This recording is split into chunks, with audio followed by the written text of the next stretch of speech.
Mga kapatid, babasahin po natin ang paksa ng ating leksyon. Ang Iglesia ni Cristo, ang dakong pinili ng Diyos kung saan maisasagawa ng mga tao ang paglilingkod na pinagiging dapat niya. Napag-aralan po natin sa nakaraan na hindi lahat ng paglilingkod at pagsamba na iniuukol ng tao sa Diyos at sa Panginoong Kristo ay tinatanggap nila.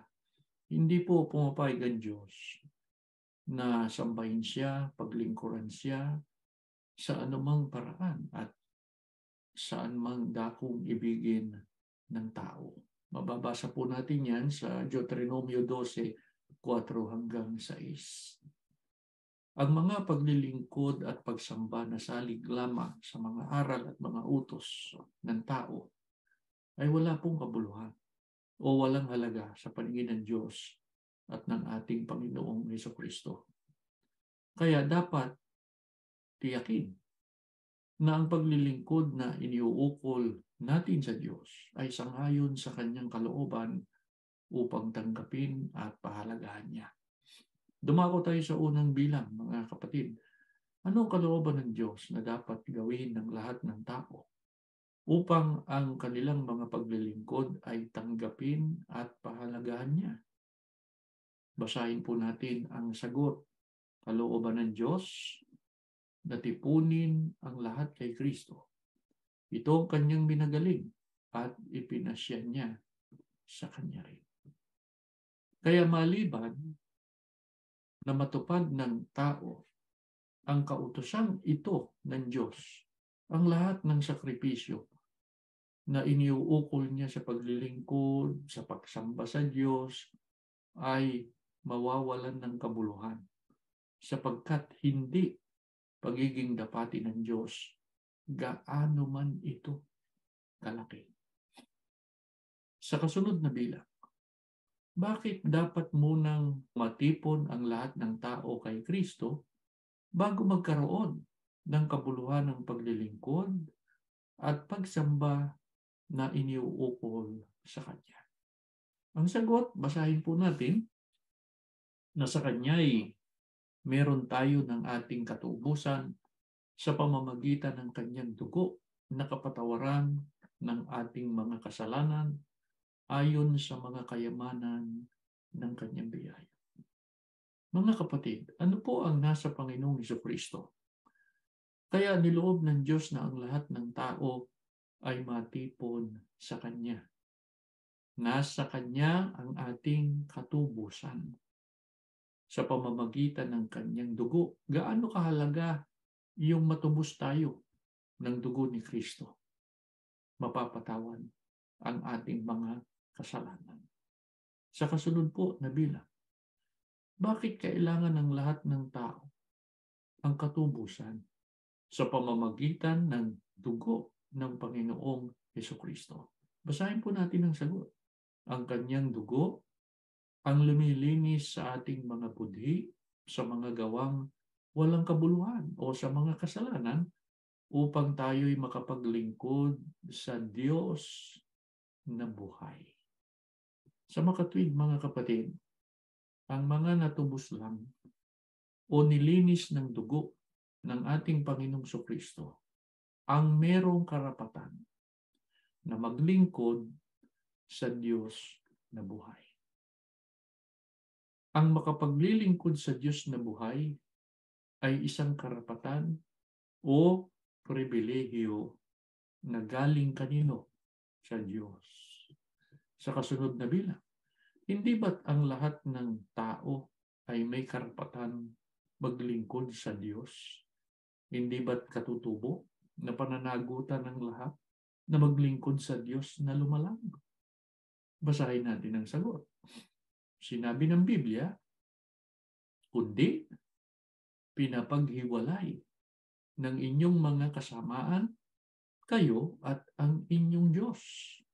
At ang inyong mga kasalanan ay siyang nagpakubli ng kanyang mukha sa inyo upang siya'y huwag makinig.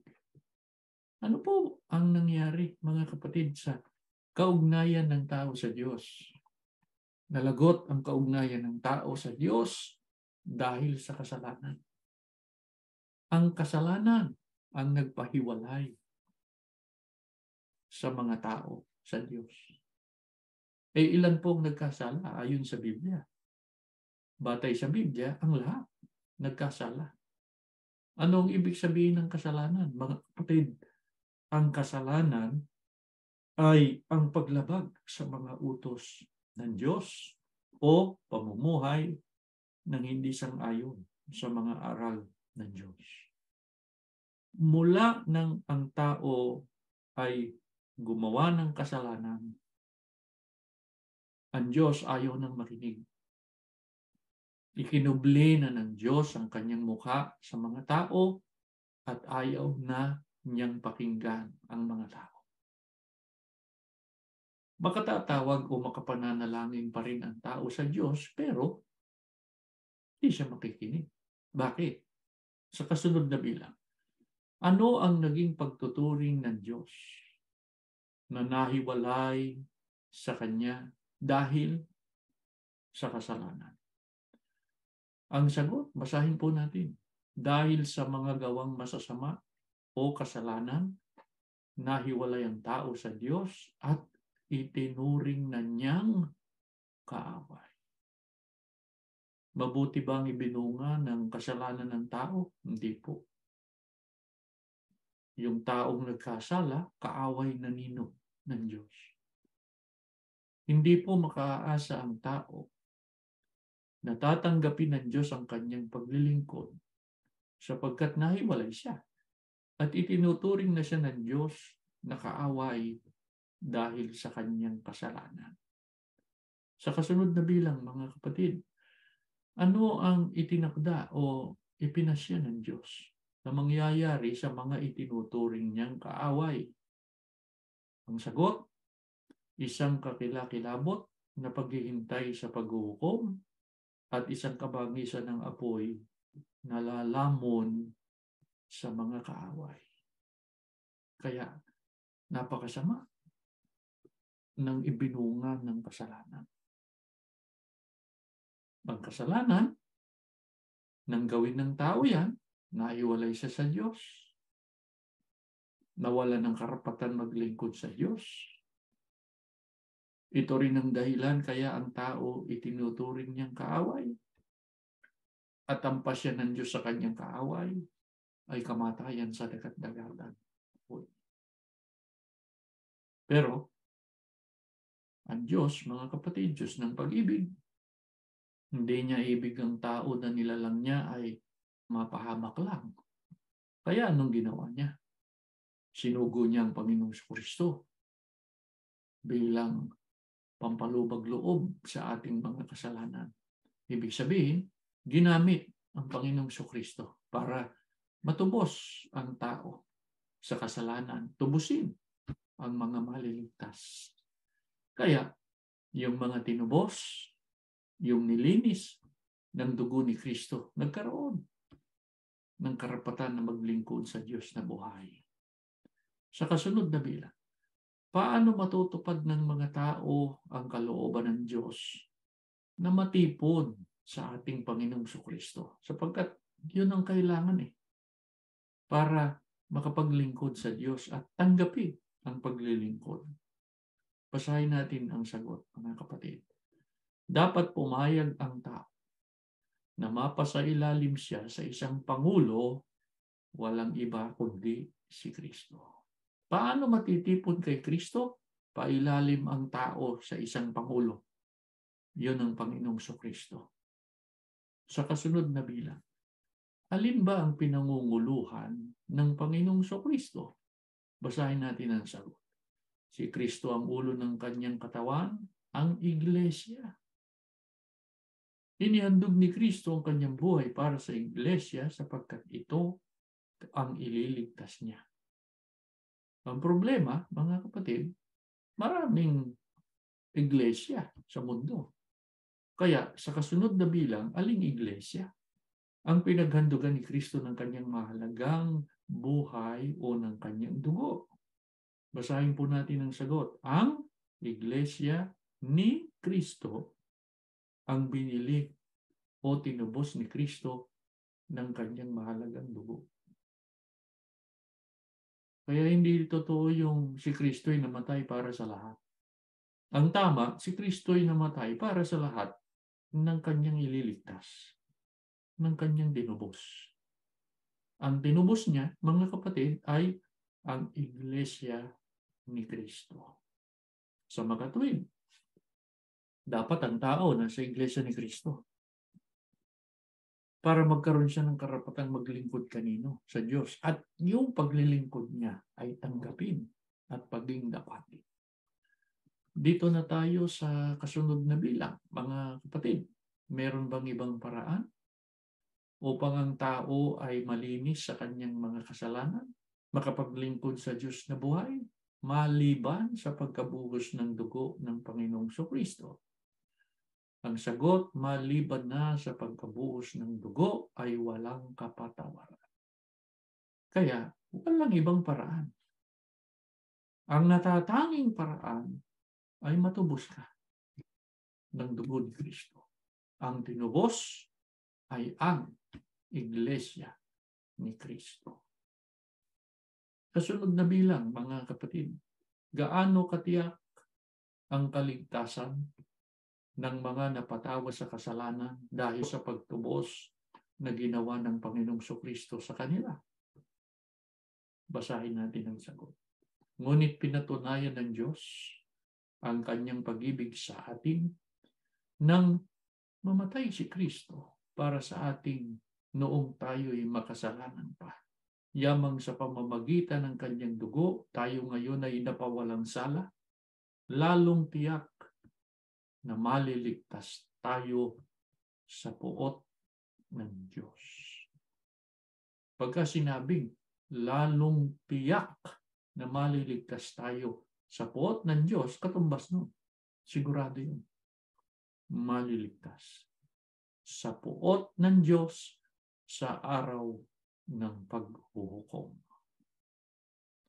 Kaya, mga kapatid, natiyak natin sa leksyong ito na ang dakong pinili ng Diyos kung saan maisasagawa ng tao ang marapat na paglilingkod sa Kanya ay ang Iglesia ni Kristo. Sa pamamagitan ng Iglesyang itinayo o itinatag ng ating Panginoong Kristo, maisasagawa ng tao ang paglilingkod at pagsamba na pagiging dapating ng Diyos at ng Panginoong Kristo. At higit sa lahat, sa pamamagitan din nito ay tiyak na matatamo natin ang pangakong kaligtasan. Ito ang dahilan, mga kapatid, kaya sa kabila ng ginawa sa atin ng kasalukuyang mga namumuno sa Iglesia, ay patuloy nating pinahahalagahan ang ating pagka-Iglesia ni Kristo, sapagkat lubos nating kinikilala ang kahalagahan nito sa ikapag-iingat natin ng ating kaugnayan sa Diyos at sa ating Panginoong Kristo.